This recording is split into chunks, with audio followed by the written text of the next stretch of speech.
quite a distance from the electric poles. So does that make it a lot more expensive to run the? Yeah, there's the technical issues as well that we have to pay attention to.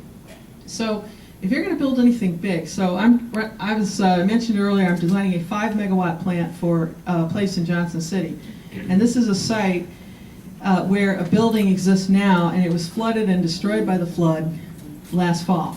So the plot of land right now belongs to the Air Force. The Air Force is going to tear down the building and haul away the rubble. And then they want the town to do something with the site. Now they may give it to the town, they may sell it, but essentially now it's a known flood spot, so they're not going to get a lot of money for it.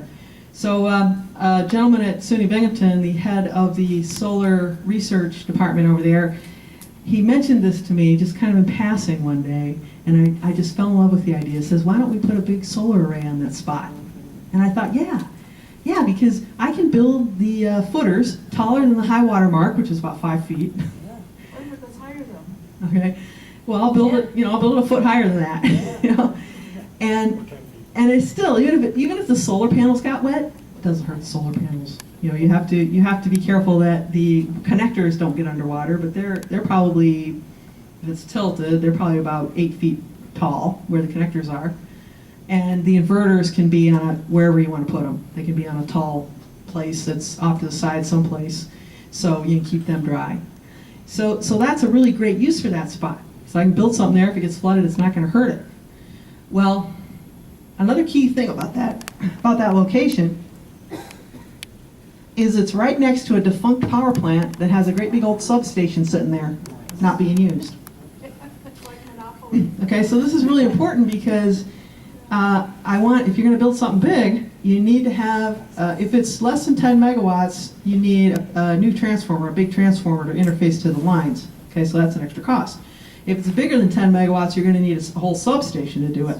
So, okay, so I'm going to build something that's 5 megawatts in size. There's already a substation sitting there. Whew, sweet. And it's not being used. And the company that owns it wants to get rid of it.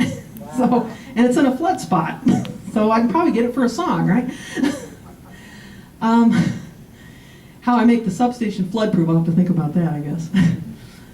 But yes, so that is an issue when you site a bigger solar power plant, is how are you going to interface with the grid? And there may be spots, and this is a problem, especially in a rural area, if you're thinking about putting it on a farm, there's going to be places where the wires, there's not enough capacity on the wires or the local switching substation to handle that much backfeed. Okay, so there's limitations in that respect to where you put it. So when we apply for utility permission to do it, they may say no, because their existing grid can't handle it. Can't handle something that big.